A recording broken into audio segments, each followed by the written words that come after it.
그리스도인으로서 아름다운 결을 갖고 그것을 사람들에게 비출 것인지 오늘 말씀을 통해 이야기를 나누려고 합니다.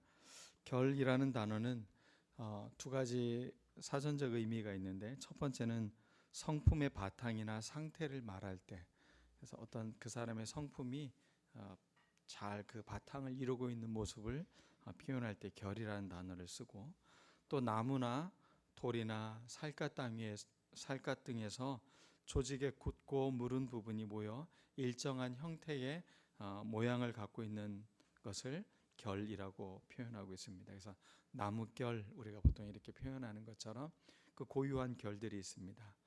결이라는 단어를 보니까 두 가지 다 하루아침에 생기는 것이 아닌 것을 알 수가 있습니다. 이것은 많은 시간 동안 계속 그것이 쌓여져서 결을 이룬다는 것을 알 수가 있습니다. 사람의 성품은 일관성이 있습니다. 그래서 그 성품이 곱다는 것은, 고운 결을 갖고 있다는 것은 그의 성품 안에 아름다운 모습을 계속 간직해 왔다라는 것을 우리가 볼 수 있는 것입니다. 그러므로 결이 고운 사람은 자기를 잘 성장시킨 사람입니다. 무엇보다 그리스도인들의 그 믿음의 결은 신앙적인 성품을 잘 훈련시키고 그런 존재의 변화에서 오는 것임을 알 수가 있는 것입니다. 옛 사람은 죽고 예수 그리스도와 연합된 새로운 존재로 이전 것은 지나가고 새로운 피조물이 된 것을 우리는 아름다운 결을 가진 그리스도인의 정체성으로 갖고 있어야 되는 것입니다. 나무의 결도 수종에 따라서 오랜 세월을 두고 독특한 모습으로 이루어져 있습니다. 참나무의 결이 다르고 소나무의 결은 확연하게 다릅니다. 그래서 나무의 결만 보고도 그것이 참나무인지 그것이 소나무인지를 구분할 수가 있는 것입니다. 또 저는 티크나무를 참 좋아합니다. 그 결도 아름다울 뿐만 아니라 나무도 단단해서 무엇을 만들면 견고하게 오래 갈 수 있는 나무이기 때문에 그렇습니다. 한국에서 자생하는 산딸나무라는 나무가 있습니다. 지금 여러분들이 앞에 보시는 그 나무는 다름나무라는 것입니다. 나무의 그 수종에 따라서 그 나무의 독특함, 아름다운 결들이 아름답게 드러나는 것을 볼 수가 있습니다. 목수는 이 결을 잘 살려서 가구를 만듭니다. 그래서 목수에게는 옹이마저도 작품이 되는 것입니다. 나무의 결을 잘 살려서 그것이 아름답게 드러날 때 사람들은 그것을 멋있다, 정말 작품이다, 참 귀한 것이다 라고 생각을 합니다. 성도의 삶이 저는 그러한 삶이어야 된다라고 생각을 합니다. 우리의 삶이 비춰졌을 때 사람들은 참 아름다운 결이다, 그 결이 참 너무 곱다, 이렇게 말할 수 있는 우리들이 되어야 될 줄로 믿습니다. 요즘 세상에 그 어두운 이야기들이 너무나 많이 전해지고 있습니다. 얼마 전에 분당 서현역에서 흉기 난동을 벌였던 젊은 친구가 있습니다. 22살의 젊은 나이입니다. 최원종, 우리와 여느 다를 바 없는 그런 사람인 것처럼 보입니다. 외관성으로 전혀 그 사람이 문제가 있는 사람이라고 느껴지지 않습니다. 언론은 이 사람에게 집중을 했습니다. 이 사람의 병력, 이 사람이 어떤 삶의 태도를 갖고 있었는지, 이런 여러 가지 것들을 프로파일링을 하려고 그 언론에서 그 이야기들을 많이 하고 있는데, 그 사람이 돌진한 차이에서 숨진 고 이희남 씨의 가족들이 그분의 신상을 이렇게 공개를 했습니다. 이름과 그분이 어떤 삶을 살았는지를 알려주고 있는 것입니다. 그들이 그 신상을 공개한 이유를 그 사위인 B 씨라는 사람이 이렇게 이야기를 했습니다. 범죄자에게 서사를 부여하는 건 옳지 않다고 생각합니다. 그 사람의 이야기만 계속 언론에서 나오고 희생당한 사람들의 삶은 그냥 아무 의미 없이 느껴지는 것에 이 사람이 자기의 가족의 죽음을 드러내고 얼마나 아름다운 사람이었는지, 얼마나 귀한 사람이었는지를 그렇게 드러내었습니다. 그래서 그 고인의 남편이 고백한 이야기가 신문에 기록되어져 있습니다. 아내는 나의 가이드이며 안내자였습니다. 생각이 깊어 내가 항상 아내 얘기를 듣고 아내는 나를 이해해주고 보살펴주는 멋진 아름다운 아내였습니다. 이 남편에게 있어서 이 아내는 고운 결을 가진 아내였습니다. 나에게 그동안 나의 삶을 비춰줬던 귀한 사람으로 기억하고 있다는 것입니다. 희생자 중에 한 명이 아니라 가족을 사랑하고 사랑받은 소중한 사람이었음을 알려준 것입니다. 저는 이 가족에 대해서 전혀 모릅니다. 그러나 그 짧은 기사를 읽고 그 사랑받았던 사람, 또 안타까운 생명을 잃은 그분의 삶이 마음에 감동이 되었고 울림이 되었습니다. 우리에게는 이러한 것이 좀 필요하지 않나 싶습니다. 세상 사람들이 바라보고 있는 어떤 한 여론에 이끌려서 이렇게 쭉 끌려가는 것이 아니라 그 이면에 감추어진 아름다운 빛을 발견해내고 또 그 어두움에 빛을 비춰줘서 선명하게 드러나게 하는 사람, 그게 바로 그리스도인의 삶이 아닌가 싶습니다. 융이라는 심리학자는 섀도우라는 그림자에 대한 이야기를 했습니다. 한 인간의 성격에서 부정적인 부분을 통칭하는 단어가 바로 섀도우, 어두움이라는 그림자라는 단어입니다. 모든 인간에게는 이 그림자가 있습니다. 실체하기에 그림자가 있는 것입니다. 그림자는 어떻게 생기는지 우리 모두 잘 알고 있습니다. 외부에서 빛이 나에게 비춰주면 그 빛이 나의 존재를 뚫고 존재에 의해서 그림자가 생기는 것을 말하는 것입니다. 반면에 내면에 빛이 있으면 그 그림자는 사라지게 됩니다. 그것이 밝으면, 비춰지는 것보다 더 밝으면 그 존재의 그림자는 사라지게 되는 것이죠. 우리가 다시 한번 우리 중심에 빛을 갖고 살아가야 되는 이유가 바로 이러한 이유인 것입니다. 우리의 어둠을, 우리의 그림자를 제거하기 위해서는 우리가 빛이라는 사실을 깨달아야 됩니다. 그리고 빛의 역할을 잘 드러내야 되는 것입니다. 여러분 안에 내면의 빛을 비추는 이 빛을 끄지 마시기 바랍니다. 그리고 그것을 덮지 않았으면 좋겠습니다. 잘 드러낼 수 있도록 하셔야 되는 것입니다. 오늘 말씀은 예수님께서 우리에게 너희는 세상의 소금과 빛이다. 세상을 위한, 땅을 위한 우리는 소금이고 빛이라는 것입니다. 우리가 존재하는 이유는 어둠을 비춰주고 썩어가는 세상 속에, 정말로 맛없는 세상 속에 맛있는 소금의 역할을 해나가고 드러나게 하는 빛이다 라고 말하고 있는 것입니다. 사도 요한은 요한복음 1장 4절과 12절에 보면 이렇게 말씀을 기록하고 있습니다. 우리 같이 한번 읽어보도록 하겠습니다. 시작. 그 안에 생명이 있었으니 이 생명은 사람들의 빛이라. 어둠이 깨닫지 못하더라. 하나님께로부터 보내심을 받은 사람이 있으니 그의 이름은 요한이라. 그가 증언하러 왔으니 곧 빛에 대하여 증언하고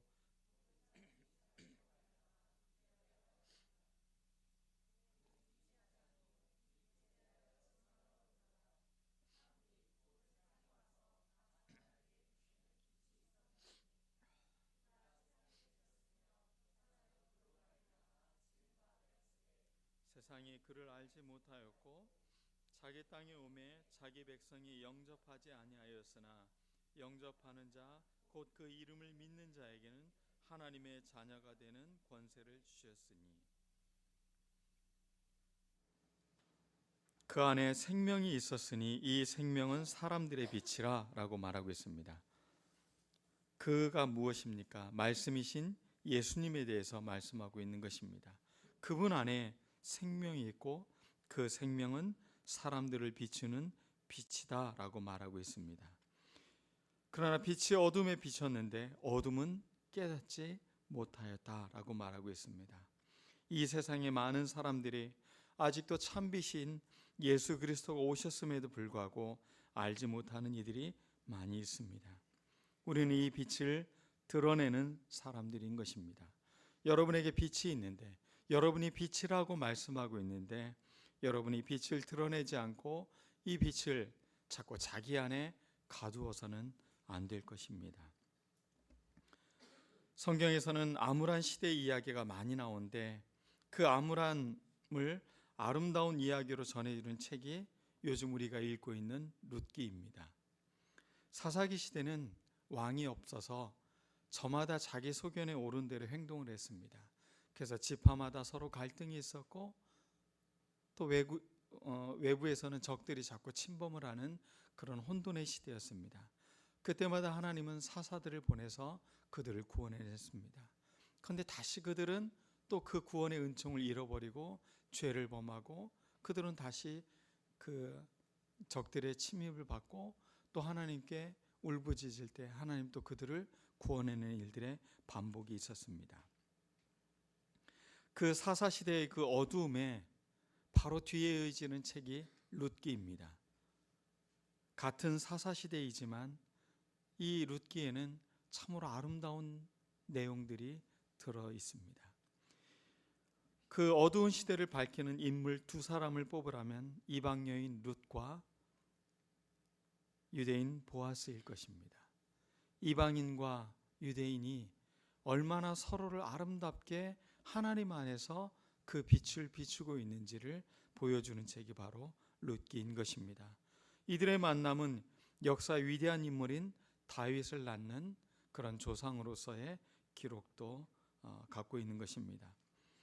보아스는 고운 믿음의 결을 갖고 있는 사람이었습니다. 룻과 나오미에게 빛을 비춰주는 사람이었고, 많은 사람들에게 그리스도의 빛처럼 그렇게 환한 빛으로 구약의 빛을 비춰주는 한 인물이었습니다. 우리는 이러한 빛의 사람이 되어야 되는 것입니다. 시대가 암울하고 어둡다고 하여 우리가 슬퍼하고 그저 침묵하고 있을 것이 아니라 우리는 빛을 발하는 사람들로 우리는 살아가야 되는 것입니다. 소중한 사람들을 먼저 보내면서 다시금 마음을 다지는 것은 내가 허송세월을 하지 말아야겠구나. 내가 매일매일을 소중하고 또 감사함으로 이 빛을 드러내는 삶을 살아내야겠구나 라는 생각을 깨닫게 되는 것입니다. 존재의 빛을 잃어갈 때, 삶의 결이 거칠어질 때, 그럴 때 더 이 고운 결을 가진 빛을 가진 사람들이 세상을 밝히고 세상을 아름답게 하는 것입니다. 오늘 말씀을 통해 빛의 아름다운 속성 세 가지를 좀 살펴보려고 합니다. 빛은 첫 번째는 숨겨지지 못한다는 것입니다. 빛의 특징은 드러난다는 것입니다. 예수님의 생명력, 빛의 복음을 소유한 사람들의 특징은 그것이 가려지지 않는다는 것입니다. 드러난다는 것입니다. 작은 빛이어도 예수님의 생명력이 드러난다는 것입니다. 그리스도인의 본성은 무엇입니까? 우리가 그리스도의 빛으로 드러난다는 것입니다. 우리가 예수님의 빛을 모시고 있기에 그 빛은 우리를 통해 선명하게 드러난다는 것입니다. 그러므로 우리는 이 빛을 감추지 말아야 되는 것입니다. 이건 우리의 사명입니다. 우리는 우리의 빛을 드러내야 하는 존재로 살아가는 것입니다. 그러므로 여러분이 아직도 어둠이라는 착각을 하지 않았으면 좋겠습니다. 여러분은 빛입니다. 왜 아멘을 안 하시는 것이죠? 네. 여러분은 빛입니다. 우리는 이 빛이 자연스럽게 드러나는 존재라는 것을 잃지 말아야 되는 것입니다. 두 번째, 이 빛의 속성을 보면 모든 사람에게 비추어진다는 것입니다. 빛이라는 것은 차별을 갖지 않는다는 것입니다. 누구에게만 가지 않는다는 것입니다. 일본 선교여행을 다녀오면서 전에는 일본이 참 불편한 나라였습니다. 애국자였나 봅니다. 그래서 그런지 한일전 스포츠를 보면 더 유별나게 이 마음에 뭔가가 막 이렇게 끓어오르는 것을 느꼈던 적이 있었습니다. 그런데 일본 선교 여행을 준비하면서 계속 일본을 향해 기도하자 제 마음에 어느덧 그냥 역사의 어떤 그 기억을 가진 일본이라는 나라가 아니라 거기에도 여전히 사랑받아야 될 한 인물이 있다는 것을, 한 사람이 있다는 것을 발견하게 됐습니다. 그리고 기도하면서 일본에 대해서 사랑하는 마음, 또 그 영혼들을 소중히 여기는 마음들이 점점 커져가는 것을 느낄 수 있었습니다. 우리 교회 청년회장인 우경이와 일본 나사렛 교회 대표였던 토모코 상이 둘이 만나는 장면이 아주 감격스러웠습니다. 서로 만난 적이 없지만 서로 이 모임을 준비하고 서로 문자로 서로 오고 가면서 그간 정이 들었는지 서로를 막 잡고 그렇게 아주 친하게 인사를 하는 모습을 보면서 이것이 빛의 자녀들이구나. 어떠한 차별과 언어와 어떤 많은 장벽이 있어도 그런 것들을 뚫고 나갈 수 있는, 차별의 경계를 허물 수 있는 것, 그것이 빛의 속성이구나. 그건 모든 사람에게 비춰주는 은총이라는 것을 우리가 알 수 있었습니다. 그 모임 중에 우리가 함께 서로 말도 통하지 않지만 서로 이렇게 손을 붙잡고 서로를 위해서 기도하는 시간을 가졌습니다. 아마 그 손은 지금도 계속돼야 될 것입니다. 그리고 그 손은 더 확장되어져 가야 될 것입니다. 이것은 또 다른 나라, 또 다른 사람들에게 더 확장되어져 가서 어둠이 아니라 진정한 빛으로 드러나야 되는 것입니다.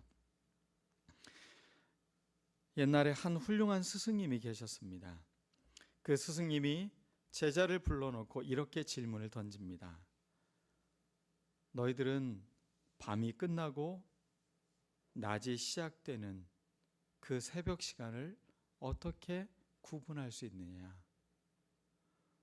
밤과 낮, 그 경계에 있는 이 새벽 시간을 너희들은 무엇으로 구분할 수 있겠느냐라고 질문을 던집니다. 그러자 한 제자가 손을 들고 대답을 합니다. 저 멀리서 그것이 개인지 양인지 구분할 수 있을 때 그때가 바로 새벽 시간이 아닐까요? 스승은 그래, 그렇게도 생각할 수 있겠구나. 그리고는 또 다른 답을 기다리고 있습니다. 그러자 다른 제자가 손을 들며 대답을 합니다. 무화과 나무가 무화과 나무인지 아니면 포도나무인지 구분할 수 있을 때 그때가 새벽인 것 같습니다. 그렇게도 생각할 수 있겠구나. 그리고는 또 다른 제자의 대답을 귀를 기울입니다. 어떤 제자는 해가 눈에 보일 때가 새벽입니다. 또 어떤 제자는 여러 가지 이야기들을 이야기하고 있습니다. 그때 스승이 이렇게 말씀을 하십니다. 새벽은 다른 사람의 얼굴 속에서 너의 형제 자매로 알아볼 만큼 너희 안에 빛이 충만할 때다. 바로 그때가 새벽이다. 다른 사람의 얼굴 속에서 그 사람이 나의 형제고 나의 자매라는 것을 바라볼 수 있을 때 그때가 진짜 새벽이라는 것입니다. 우리가 진짜 그리스도인이 되는 것은 우리끼리 차별과 집단주의가 아니라 모든 사람 안에 하나님의 사랑이 깃들어 있고 그 사람도 우리의 형제고 우리의 자매라는 것에 눈을 뜨는 것이 진정한 새벽이라는 것입니다. 세상이 왜 아직도 어둠 속에 있습니까? 그것은 자기 안에 있는 빛을 발견하지 못하기 때문에 그렇습니다. 하나님이 우리 안에 빛을 비추고 계시는데 아직도 우리에게는 빛이 없다고 생각하기 때문에, 하나님이 우리 안에 없다고 생각하기 때문에 그 어둠 가운데 행하게 되는 것입니다. 빛이 있으면 우리는 가야 할 길을 알게 되는 것입니다. 빛이 있으면 주변에 있는 사람들이 사랑의 사람으로 보이게 되는 것입니다. 빛은 감추는 것이 아닙니다. 드러내는 것입니다. 차별하는 것이 아닙니다. 보편적으로 비추어내는 것입니다. 창세기에서도 하나님의 창조의 손길을 볼 수가 있습니다. 그때 혼돈과 어둠 속에 있을 때 하나님이 맨 먼저 창조하시는 것이 바로 빛이십니다. 그리고 그 빛을 바라보시면서 하나님은 참 좋구나 라고 감탄사를 하십니다. 여러분의 인생에 참 좋구나, 참 아름답구나, 하나님의 이 감탄사가 우리에게 넘쳐났으면 좋겠습니다. 하나님이 기뻐하시는 것, 그것이 우리의 삶의 목표가 되어야 되는 것입니다. 우리가 살아가면서 우리의 행실을 통해서 하나님이 참 좋다, 내가 참 기쁘다, 너의 삶을 보면서 내가 참 만족스럽다. 그것은 바로 우리 안에 흑암이 아니고 혼돈이 아니고 공허가 아니라 우리 안에 빛이 선명하게 드러날 때 하나님이 그렇게 좋게 여기신다는 것입니다. 세 번째로 빛의 특징이 있습니다. 빛은 선한 행실이 있다는 것입니다. 그리고 사람들은 그 행실을 바라보고 하나님께 영광을 돌리고 하나님을 찬양한다는 것입니다. 산상수훈의 말씀의 그 긴 말씀의 결론이라고 말할 수 있는 것이 마태복음 6장 말씀입니다. 거기에서는 외식하며 행동하지 말라는 이야기가 있습니다. 결국 우리 인생에서 행동으로 드러나는 것이 아니라 빛을 드러내는 것이 아니라 자기의 의로움을 드러내려고 하는 것이 바로 외식이라는 것을 알려주고 있습니다. 우리는 그리스도의 영광의 빛을 드러내는 존재인 것입니다. 우리의 착한 행실이 내가 괜찮은 사람인 것처럼 내가 착한 사람이 되기 위해서 드러내는 것이 아니라 우리는 그리스도의 영광을 드러내는 사람으로서 우리의 삶을 살아내야 되는 것입니다. 그럴 때 사람들은 우리의 행실을 보고 하나님의 영광을, 하나님께 찬양을 돌리게 된다는 것입니다. 헬라어 원문을 보면 이렇게 번역을 할 수가 있습니다. 하나님이 분명히 보이거나 드러나게 하라. 빛의 삶을 이렇게 번역을 하고 있는 것입니다. 하나님이 분명히 보이거나 드러나게 하라. 우리가 빛의 선한 행실을 하는 이유는 바로 이것입니다. 하나님이 분명하게 보이도록 하는 것입니다. 하나님이 드러나게 하는 일, 그 일이 우리가 해야 되는 일인 것입니다. 여러분의 선한 삶, 착한 행위, 여러분의 그런 아름다운 삶이 하나님을 선명히 드러낸다는 것을 여러분들이 잊지 않고 이것을 드러내며 살아갈 때 우리의 삶은 참으로 귀하고 아름다운 빛의 삶으로 살아가는 것입니다. 홍수가 있으면 가장 어려운 게 먹을 물이 없다는 것입니다. 그것은 홍수로 인해서 우물물도 많이 오염되기 때문에 그렇습니다. 세상에는 많은 말들이 오고 가고 있습니다. 어찌 보면 말의 소음이 참 큰 시대를 살고 있습니다. 볼 것들이 넘쳐나는 세상 속에 살고 있어서 정작 우리가 봐야 할 것을 보지 못하는 시대에 우리가 살고 있습니다. 다시 한번 우리 이런 홍수가 범람하는 이 시기에 악의 홍수, 어둠의 홍수 속에 진짜 마실 생수가 무엇인지, 진짜 빛이 무엇인지를 우리의 삶을 통해 선명히 드러내는 우리들 모두가 되어야 될 줄로 믿습니다. 다시 한번 마태복음 6장 4절과 6장과 5장의 그 결론이라고 할 수 있는 이 48절 말씀을 제가 여러분들에게 읽어드리겠습니다.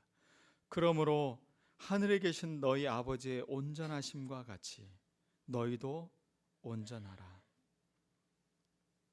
이거를 오늘 말씀에 비추어 본다면 이렇게도 말할 수 있을 것입니다. 하늘에 계신 아버지가 빛이신 것처럼 너희도 빛이다. 이 빛을 우리가 끄지 않았으면 좋겠습니다. 이 빛을 감추지 않았으면 좋겠습니다. 세상의 빛으로, 세상의 소금으로 우리가 아름다운 존재로 그렇게 드러날 때 세상은 아름답게, 세상은 밝아지는 것입니다. 그것은 어떤 운동을 해서가 아닙니다. 우리 한 사람 한 사람의 고유한 빛을 드러낼 때 그것은 너무나 놀라운 영혼을 비추는 그런 빛이 된다는 것을 잃지 않았으면 좋겠습니다.